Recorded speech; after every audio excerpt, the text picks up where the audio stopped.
Alors, bah, la kid, vous avez mon avis, mon corps. Tu as bien un prophète Mounina, allez, dans l'émission, il n'y a pas de RFI, en Aouti, de Londres. Good morning. Ah, good morning, sir. How are you? I say. How are you? Fine. I fine. Yeah, I was saying, how are you? Comment tu vas? Très bien. Ok, merci. Et en fait, tu as bien dans l'émission, il n'y a pas de RFI, mon amour, mon Yesu, mon amour esprit. On a habité dans le niveau de. J'ai entendu parler de toi. On doit sentir. Lobby? J'ai entendu parler de toi, I heard. Ouais, Naoki. Mais tu sais, les prophètes persans n'aiment pas passer dans n'importe quelle sorte d'émission. J'ai entendu parler de toi et beaucoup de bonnes choses. C'est pourquoi je me suis dit que j'ai envoyé des gens te chercher. Et je suis très content, tu as accepté mon invitation, tu es venu. Je suis très content pour ça. Nous sommes en Mbanga au Sarana. Mbanga Ezanini. Oui, parce que, attends que, tu sais, d'abord de 1, j'ai béni le Seigneur, je suis arrivé les 30, le jour de l'indépendance. Je profite d'ailleurs, on peut savoir bonne fête d'indépendance, Dieu qui m'a fait déplacer à traverser l'océan, à traverser la mer, tout ça jusqu'à la forêt équatoriale, Sahara désert. Tina komi, donc, ils ont grâce à Nzambé. Yango ananzambo akitsenga kuna tiko yana ngako déplacer nga jamais envers attaquer son prophète. Tu 8000 km qui à Londres, n'a habité comme un pasteur, comme un prophète, je peux dire prophète de la nation. Vocation par vocation, par cours public et bezandeni. Nazali mosakoli na Nzambe o Nzamba bengi par vocation de l'Éternel, Nzamba pesinga bon. Des nations, je dirais parce que Nzambe a pesinga ngolu ya côté ya mikili na mikili. Partout où je vais, nous avons déclaré ma Nzambe, puis c'est pourquoi je suis prophète des nations. Voilà. Je reconnais qu'il est prophète des nations, Zayo. Nous sommes number one. Oui, et là, Nakoloba, Ezabo. Nakoloba, c'est number one. Et puis, parce que je n'ai habité que. Tous en a titre mogoté qui n'a pas honorifique que non tout ça Isaïa loba qui nga naza prophète numéro 1 Moïse alobinga boy non mais na appel on nzama benga naza mosakoli. Et je me limite là, dans le musala onzamba pesingai combat ninga musubi bazo osala ndenge Nzambe abengeli bango. Na qui paraît bien prophète, il paraît bo simbi ba chaleur na mikili po so chim to lobo ka ko ça 50 ans. Ça veut dire quoi? Nous avons insisté, j'ai même parlé ça. Le jeune esprit supérieur à moi, l'esprit que Jésus-Christ avait. J'ai cet esprit, je suis le seul prophète que Dieu a envoyé ici au Congo pour réunir l'église de Dieu et créer une seule église, un seul temple, bâtir un seul temple. J'insiste et je ne suis pas venu faire une bagarre avec le pasteur ici au Congo. Donc je suis venu réunir le pasteur et créer un seul temple au Congo. C'est pourquoi j'appelle tous les pasteurs de fermer leurs églises. On ne peut pas trouver 10, 50 églises dans une avenue. C'est archi faux. Si Dieu avait permis cela, peut-être que c'était dans le plan de Dieu. Que Dieu avait permis que vous ayez beaucoup d'églises. Mais actuellement, il y a un sauveur qui vous est né. Un sauveur, ça veut dire qu'un seul envoyé. Je suis que je parle maintenant, avec un esprit supérieur. C'est pourquoi je dis au passé de fermer vos églises. J'aurai la campagne d'évangélisation au centre Camagnola, le 8 à 8, ça veut dire que le chiffre 8 est le chiffre de bonheur. Venez nombreux et vous aurez 100 ans d'âge. Venez nombreux et vous aurez 100 ans d'âge. Venez nombreux et vous aurez 100 ans d'âge.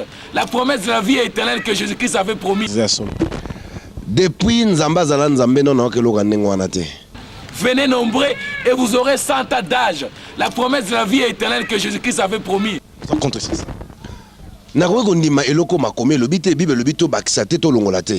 Nzambe na mona ete sika oyoyoyo babondeli mpona moto aza moke akomi mbala moko koko ou bien akomi na 50 ans na mote Nzambe eloko nga nayebi Nzambe ayebisaka Ezekias nakobakisa likolo na banene nakobakisela yo mais esalemaki du côté que par moko pas akomi mbala moko koko.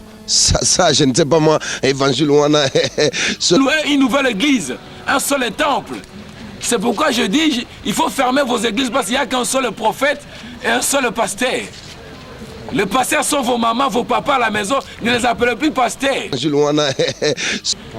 Donc nous n'avons qu'un seul pasteur. Vos pères, vos mamans, ceux qui sont dans la maison. Moi je suis le seul prophète que Dieu a envoyé avec un esprit supérieur. Qu'on fit Moïse et qu'on fit Jésus. Merci beaucoup, on va retour à retour. Pourquoi je vous attaquer ma pasteur? Pourquoi je vous attaquer non? Parce que l'église, parce que ce soit limité, papa ou la beauté maman. C'est ça pour nous. Et ça pour nous. Vous voyez vos papas, vos mamans. Ce sont eux qui vous ont éduqué à la maison. Ils ont payé les études pour vous. Ils se sont sacrifiés. Donc ils ont donné leur vie pour vous. Maintenant, si vous avez du travail aujourd'hui, on vous paie au travail. Allez donner la dîme à vos papas. Ce sont eux qui sont vos pasteurs, vos mamans. C'est eux qui donnent l'éducation à la maison, papa et maman. C'est pourquoi je dis, ne les appelez plus pasteurs. Parce qu'il y a un prophète maintenant au monde entier qui a une mission seulement de bâtir un seul temple au Congo. Nous n'avons qu'un seul temple au Congo. C'est pourquoi je dis, fermez vos églises. Je suis venu pour accomplir la mission que Jésus-Christ vous a dit. Si vous croyez en lui, vous aurez la vie éternelle. Donc si vous venez dans la campagne que je vais organiser partout au monde, je ferai 5 continents. Donc j'irai partout dans nos provinces pour cette campagne, donner la vie éternelle aux gens. Donc je vais prier pour les gens. Moi je ne prie pas pour les gens, je fais des déclarations. Parce que mon cœur parle comme ça, comme une bouche. Donc ça parle comme ça, je connais la révélation profonde du monde entier, pas seulement le Congo. Ça, je ne sais pas moi, évangile wana ceux qui baza ko utanango wapi mais eza contre ongai na ebi. Merci parce que toi tu l'as dit, c'est toi qui me vois. Moko ongai tu sais par année, si je vais dire par année, le pasteur responsable de notre église ici à Kinshasa, il est là le bishop par année na ya kona kisa so moins so na ye muke c'est 3 fois. Donc ezamba libosote na yeko sala action mais mbalo nde toye na dimension moko munene mega event 2007 eza événement moko na mois de juillet oyoyo double check ça veut dire vérifier encore donc ba bandela les sous ko vérifier ba kota ba vérifier les sous information et l'obama qui na o esalema qui ba vérifier les sous double check donc eza événement moko na mo fait une maman sur la 77 c'est quoi c'est quoi 77 chiffre 7 et allez encore la repos les missionnaires le pasteur sonné parce que bon chiffre 7 dans cette dans un peu ça repos ça veut dire que repos les zéro le bandéreni dans un interpréter thème là été maintenant interpréter ba chiffre 7 va dire repos ça va pas ça va repos ba quand église na bango comprendre nga boy à 7h na boy les 7 à 7h boy ah papa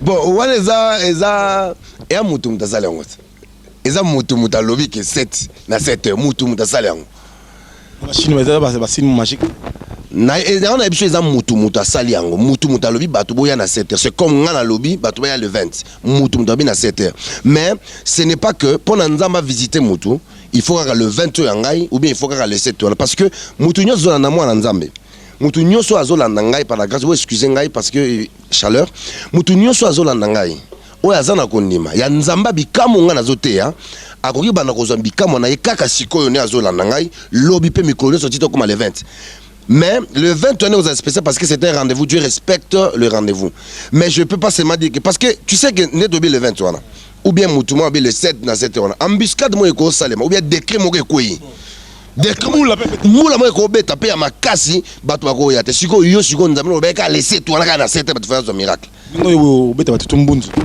mbunzu la xini ozo bak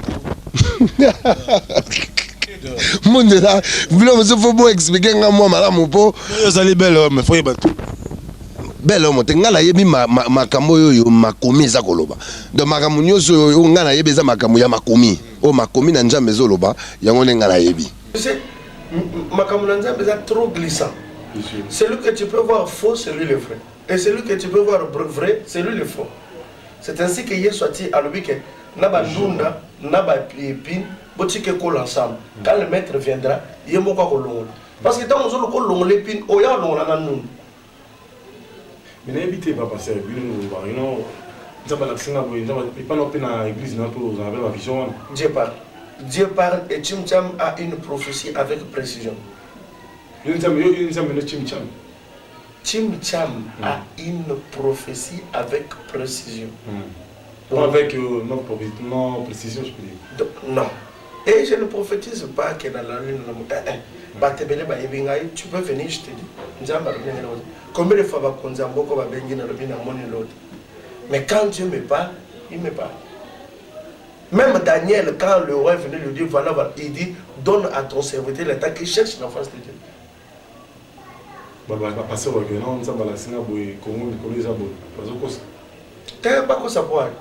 Mais la candé passe. Et la passe. Tango, omoni bakonzi bazali bazo bate baza bato batanga. Mutatanga il réfléchit.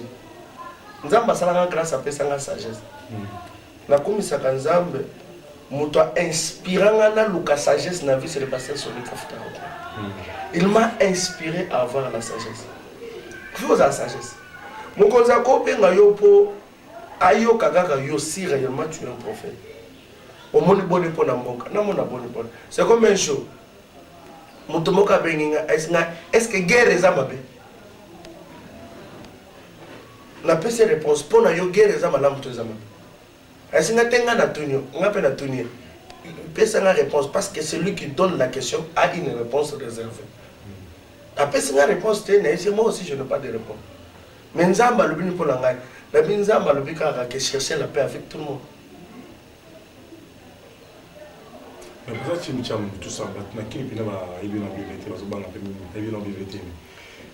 Bandira quand au salon et après le bien ce qui place. Non parce que na s'intéresse à na chercher ça. Pas tu que chercher ba mbrière ba zebele. Que chercher ba mbrière ba zebele. Yo c'est là on va passer na kimba mbrière. Non, c'est pas le pasteur les bandimi. Pas tu bandimi baza ba mbrière. Pas tu bandimi baza ba mbrière. J'irai partout dans nos provinces pour cette campagne, donner la vie éternelle aux gens. Donc je vais prier pour les gens. Moi, je ne prie pas pour les gens, je fais des déclarations. Parce que mon cœur parle comme ça, comme une bouche. Donc ça parle comme ça. Je connais la révélation profonde du monde entier, pas seulement le Congo. Mais papa, parce que tout le monde est prophète de la nation. Je ne suis pas un prophète des nations. Je suis un prophète de Dieu. Dans les choses de Dieu, on ne peut pas appeler une personne prophète des nations. Donc tu es prophète des nations quand tu as ta femme, ta femme et tes enfants à la maison. Là, on t'appelle prophète des nations. Moi, je suis un prophète de Dieu. Donc, je ne suis pas un prophète des nations. prophète de Dieu, tout ça. Mais qui t'a donné la vision? Donc, c'est ce que je disais auparavant. Donc, moi, j'étais parti aux États-Unis comme étant une personne simple. J'étais parti pour chercher mon argent. Et arrivé aux États-Unis, quand je partais à l'école, un jour, je suis parti au travail. Et là, mon permis de travail était expiré. J'ai travaillé à la Maison Blanche. J'étais le seul Congolais, par la grâce de Dieu, qui travaillait à la Maison Blanche. Et arrivé là-bas à la Maison Blanche, mon permis était expiré. Maintenant, les policiers m'ont arrêté en disant que tu n'as pas le droit de travailler ici parce que ton permis est expiré. Maintenant, on m'a pris, on m'a envoyé là-bas en Virginie, à la prison. Arrivé maintenant à la prison à Virginie, j'ai traité avec une fille là qui me connaissait. Il m'a dit, Christian, voilà, je veux que tu commences à prier. Moi, j'ai dit, les gestions de prier là, moi, je ne connais pas ça. J'ai dit, commencez même à jeûner. Frère, j'ai commencé à jeûner. Premier jour, deuxième jour, jusqu'au 10e jour. C'est là que j'ai vu le pied de l'ange de l'Éternel. Je n'ai pas vu la figure. J'ai vu l'ange de l'Éternel dans la prison. Pas une vision, pas un songe. Parce que je ne vois jamais le songe, ni la vision, je ne le vois pas. J'ai vu le pied comme ça, d'un ange de l'Éternel. Et je n'ai pas vu sa figure. Comme ça, dans la prison, même j'étais seul avec les Américains. Et puis je vis dans un mur écrit I'm your God, I choose you before you born. Ça veut dire que je suis ton Dieu, je t'ai choisi avant que tu sois né. Dans le sang comme ça. Merci. Papa, c'est tout le monde tout là. Ouais. Pour ça, un débat contradictoire. Non, je ne crée même pas un débat. Je suis en train de lancer un défi à tout qui se dit peut-être au prophète, je ne sais pas qui. Parce que j'ai dit au peuple de ne plus les appeler les pasteurs. Ils ne sont plus vos pasteurs. Parce que maintenant, ils vous donnent un sauveur. Parce qu'il y a déjà un sauveur, il y a un prophète. Parce que tout le monde a appelé la pasteur, il m'a fait un miracle. C'est ce que je suis en train de dire. Donc je sais que Jésus-Christ a fait comme miracle. Moi, j'ai la capacité de le faire. Mais qui m'a bien bien. C'est pourquoi ma mission, je viens des États-Unis pour commencer ma mission au Congo ici. Mais pourquoi je suis ici dans ma parcelle que je viens d'acheter uniquement pour recevoir les gens. Donc je ne bâtirai aucune église au Congo. Jusqu'à ce que je finirai ma mission de campagne que je vais faire partout dans le monde. Campagne de la journée. Campagne, c'est le 8 à 8 heures au sein de Camagnola. Donc, si vous venez dans cette campagne, vous aurez un âge avancé, 150 ans d'âge. C'est pourquoi avec la puissance de Dieu. Parce que Jésus-Christ, pourquoi est-ce que... Pas tu payes un refus. Comment est-ce que moi je dois construire une maison, je dois acheter une belle voiture, et puis un jour je dois mourir. Est-ce que tu trouves ça normal?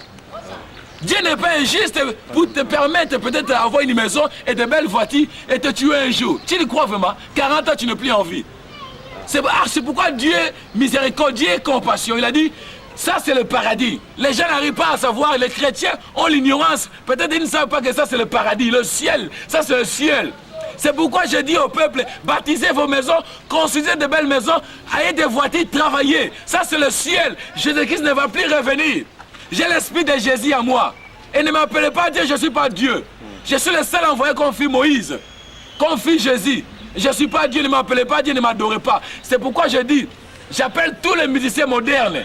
Commencez par Papa Wemba, le Jibin Piano, le Weranson. Tu me comprends? Le Weranson, le Mandachant Adolphe Dominguez. Tous nos musiciens modernes. Je les appelle ici. J'appelle aussi tous nos musiciens chrétiens. À partir de notre sœur Laure, Marie Moussa, les autres aussi. Venez me voir, vous allez jouer tous à cette campagne, cette campagne. Vous aurez vos droits.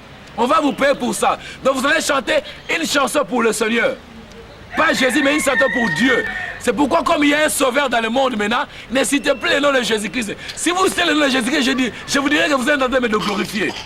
Pas j'ai le même esprit que Jésus-Christ avait. Merci. Vous me comprenez? Alors merci. Mon passage au banque comme ce deuxième sauveur, deuxième Moïse. Mais il faudra qu'il y ait un sauveur, Pacho. Yo so mona teke bino bosambela kaka na yo sambela te bino so bokufa. Et ce mona c'est normal. Mais est-ce que yo kufa te? Yango wana kasi yeso alobaki na nini? Vie éternelle ezali nini? Ça veut dire que vie éternelle ezali ovanda seko na seko bongo te. Comment ekozalaka na yo muto osambelaka na yo osambelaka te okomi na 45 ans okufi? Est-ce qu'on est déjà bien? Otongi ndako osomi voiture un jour okufa otiki yango. Est-ce nzambe wana maza malamu? Aza malamu te yango atile mino sauveur. Un sauveur pareil comme Jésus-Christ. Avec la mission d'accomplir la promesse de la vie éternelle. Je suis le seul prophète. Avec le même esprit Jésus-Christ avait, j'insiste. Oh, alors que je suis en train de mentir. Aïe, Nanga débat télévision. Je suis là prêt. Et je vais prouver avec des miracles signes. Soro mwana koka tamolite 20 koka saba tamolite. Yakara mwana kamanyolo romona. Pona sabino ke nzambe aye ko sunga bino Congo, bo c'est l'église moko. Bon, bon, l'église nous c'est tourné par venir. Vous comprenez, gars? Merci, mais tout le monde tourne sous. On a vu qu'il y a organisé convention monnaie au niveau de martyr. Et après ça, on dit ça va ensemble, papa Wemba, tout ça. Est-ce que on y a? Na lingi ba papa Wemba, au papa Wemba, au ba wera so ba jibe. Bah, il y a une musique qui va enseigner le peuple, vous comprenez? Ils ont enseigné le peuple de Dieu. Tu vois leur ombongo, les maris Moussamou. Et aussi ont participé. Tu me comprends? Et Dieu maintenant les a fait grâce. Nous avons fait grâce. C'est pourquoi nous avons fait une mission moderne. Maintenant, papa m'a dit que il y a Nzambe, Nzambe moko kaka, il y a Yahweh. Vous comprenez? Ils seront payés. Si papa m'a dit que il y a 150 ans. Ce gars Koufi. Na bola muya sali ko yemba ko éduquer peuple akolobota na famille wa yebi résurrection yango wana ba yembela nzambe nzembo moko na vie na mobimba na sal kamanyola mokili mba esali eyeba passe na sauver ozo pesa âge avancé boso yemna ndenge na ayi ma noté ça 50 ans. Donc il faut saler yango soka saleli yango te akomona kembo ta ko 150 ans te ainsi dit l'Éternel prophète balobi bongo na misala bango basali qu'on a éduqué peuple. Nous avons passé par Nzembo moko. Na ba mission chrétien na mission moderne ba on ne se passe pas on banani baza banana Nzambe. Ba yembela Nzambe comme Nzembo mo parce que ezana mo sakoli moko ka on Nzamba tina mokili. Ah oui, c'est que ça paradis là yango yo. Nzamba sele bango na osini grâce. Ba yembela Nzembo na cette camanyola. Ce balingi ba tourna bango ba futo bango droit bango mais uniquement ba yembela Nzambe Nzembo moko. Zali ba cour des grands. On était siko yo ka no cour des grands. Papa certains ont chao polémique bazana se. Bon, mutase azate, mais tout le cours de grâce va confirmer ma camamine na mboko. Parce que les solo ya cuisine te, qui ça va linga mona na miso, malade ya miso. Donc il faut ça va œuvre zo senga mokile mona. Yo zi zo ça o prophétiser na cuisine muta yo kate. Il faut oza libosa batu ba yoka. Soki yo lobi ke nzamba na yo. Mais la kisa makasi nzambe na yo. Yango biso la kisa nzambe na peuple congolais, na ba martyr, na ba esplanade, na ba plastade. Ça le tout ya kisa so biso sala. Nana lobi ngwana ke faut bandi mamuto na mboko fata kana martyr. Martyr c'est un lieu. Eza place oyoyo ceux qui mutamoni ke eza na disponibilité on a te ya na martyr ate yango. Ozo comprendre. Donc ça ne veut pas mais mutunyo sa te na martyr ngolu na nzambe kaka kitate. Martyr c'est ya place, eza lieu et eza nango te ke lieu moko consacré ou bien quoi non, eza sika oyoyo ceux qui eza na disponibilité wana que vous voulez faire l'action là-bas pour ça là yango. Mais l'accès à makasi nzambe na yo yango biso l'accès à nzambe na peuple congolais na ba martyr na ba esplanade na ba plastade ça le tout ya kisa so biso sala. Prophète de Dieu, pas prophète des nations. Prophète des nations, ça a raté le Manzambe. Ça a raté. On les a pas combo bino mipesi. Omoya bonzambe. Bonzambe zali oh peut-être ozaki na peut-être soki ndenge nini okene avec des bâtiments mafuta. Voilà bonzambe te. Omoninga nazaki na soki frère soki nini te. Ngangene na luka vie na poto. Na ngene na okota nga ba viva bona poto. Na moni ange l'éternel na bina kene na fungolinga miso. Motema ko moloba. Suna oloba nini? Na ko bomba. Mwana bombe sate mamono nazomona miracle. Yo place diamant to okene soki wapi okoluka diamant. Menga diamant na mona wa na sema belewa. Ozopone pona tonga temple na futa wa pasteur wana panza me rejeter bango te kompanenga misala basali nzamba sani il faut récompenser bango kompanenga na lokutana ya solo nzamba osali ni alimisi masumu ayeba sangana bakanga ba église nyoso wana on peut pas trouver 10 églises dans une avenue kompanenga ya kozomona kindoki ya Congo ozo sita te mengai na la supériorité kindoki nga assemble avec que na bisa o ndoki bimate ndoki wana va attaquer ozomona nengai Fremenek avant ce que ba boma on va beta masasi ba mona nga Fremenek ozomponenga nzambe ne yo wana. Merci beaucoup, pasteur Mbanga Danger, prophète Mbanga Danger. Maintenant, je vais vous le numéro de contact, l'adresse numéro. Donc, le numéro, vous avez un mandat, vous avez un Gombe, vous avez un Kangamé à Prince de Liège, école de finance. Donc, nous avons uniquement un bureau, nous avons une église. Nous avons une campagne à Camagnola. Donc, si vous avez une déclaration, nous avons une bimisa ndeko na zana hôpital zana sida botaka te okomonda so inga zo kosa yo nga zaki na frère te numéro 081 085 2018 081 085 2018 yango avenue au commandement zanda una somisika iningma pona koyamba maladies nini mama yakana maladi na osoke sila kate soki nene o maba bwakeli yo ndoki otaka komona nelongi na ngai Moussa zo que cinq zo simbate ba mo le loyange éternel cinq lo musala oki yango na biso ko banga na hotel ko yoko na pasité na ina ba critique ko complet yo sabisa ngeuke bo mo ya seko don nazali banda te nazala kati je suis le seul prophète nazo insister prophète azakadiste nzamba chaka maloba na ba to dizite ka mutu moko pacho. Merci beaucoup pasteur na ningo pour cordiso pasteur retourne sur mutu na musu na habite ponto kamona yo na habite verset ningo tanga subi susu. Donc j'aimerais lire un verset biblique dans la Bible et pour côté maramu bien yoka Paul Mambalobaki pour na biso na zakata ba écriture. J'ai passé parmi vous tout en prêchant le royaume de Dieu. Mais je sais maintenant qu'aucun de vous ne me verra plus. C'est pourquoi je vous l'atteste aujourd'hui.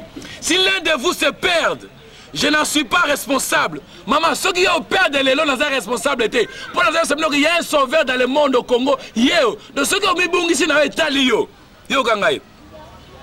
Car je vous ai annoncé tous les plans de Dieu, sans rien vous en cacher. Veillez sur vous-même.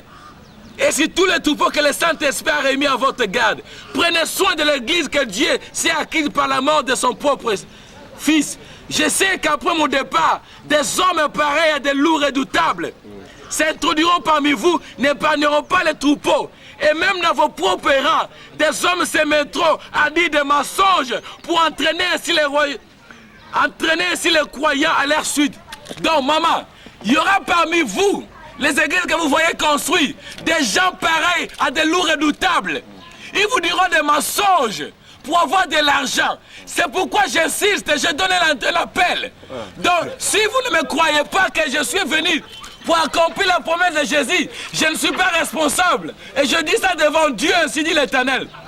Je vous ai annoncé les plans de Dieu, que Dieu m'a envoyé pour donner la vie éternelle. Si vous voulez rester écouter les mensonges dans vos églises là, je ne suis pas responsable. Parce que je vous dis qu'il y a un sauveur au Congo, que Dieu a envoyé avec le même esprit que Jésus avait, pour donner la vie éternelle. Si vous mourrez aujourd'hui, Dieu va vous demander, est-ce que vous n'avez pas vu un prophète annoncer à la télévision? Et si vous voulez toujours écouter les mensonges dans vos églises, je ne suis pas responsable parce qu'il y aura des gens pareils à des loups redoutables. C'est écrit dans l'Acte des Apôtres. Acte des Apôtres, chapitre 20, 25 à 31. Donc je dis, maman, veillez. Tu es une sentinelle que Dieu a établie pour veiller. Écoutez les messages. Si tu ne veilles pas, les hommes pareils, les loups redoutables vont vous détruire par les mensonges pour avoir de l'argent. Merci. Moi, je ne suis pas venu chercher de l'argent. Eh, Pacho, Ozomona. Ozomona, moi. Alors, on a retrouvé Batali, vice pasteur dans la Kanda d'Angers. Mais quand on est aussi, on est noté pour avoir une vision 5 ans. Mais pas passer à invité na ba frère ko tolo na ndeko ko tala yo na habité message ni opesa on parle 2007 2007 ça béni donc message na ça 2007 au moins le 8 na 8 na Kamanyola na so benga ba misi na biso so moderne banda na papa ba jibe we na sol bango nyos ba Adolphe ba ko mona ngana au commandement awa ba yesa bango ba kufa susu teti na 150 ans ba be yemela nzambe nzembo moko na usat Kamanyola donc ba ya to so contact na bango ba misi so chrétienne nyonso bango nyos na Kamanyola sa Kamanyola. Donc, on recoupe ajouter 150 ans de vie éternelle. Résurrection, on rebondit dans la famille. Donc, résurrection, c'est bien yango ko kisami. So ko 150 ans, on rebondit dans la famille ko songolo pacho. Ne pas 150 ans lelo. Na rebondit dans la famille peut-être famille ko boy. Famille Robert yeyo. Akebotama. Na famille mo pacho bika na comme na famille résurrection ngona esengo bonenzo mapesio pacho yangwana. Le yela ko 150 ans mkolo kufa, hein? On rebondit dans la famille na ye. Mais ce qu'on sait, c'est qu'on pédé les lots, on comme lesbienne, hein, yoga pacho, on y va aux obama, on comme niama, ça m'a comme ça fourmi, pour y ça ça n'a raté, on prend nga, de yangwana, donc on sait que nous avons yabo les sous silité pacho, sans le niveau qui pédé lesbiennité, qu'on y battait au bomate, ça m'a comme ça niama au dans la zamba. So les vie éternelle, on a y'a na Kamanyola, y en a bien misé nyoso moderne, ba misé nos chrétiens, ba y'a au monde angai, mote kanga assemble la raté. Na pesa avoir déclaration. Maman, na c'est dans ba jeune. Yo maman musta ko jeune akaona, tika ko sala ko jeune wana. Nzama biba jeune sili. Ko bela suma kila Yesu Masia te sili ko banga ndokite. Ndokia tonsa ko mona longi nanga fremenek. Na yebisi bino yango na message pour na peuple na biso. Merci beaucoup papa.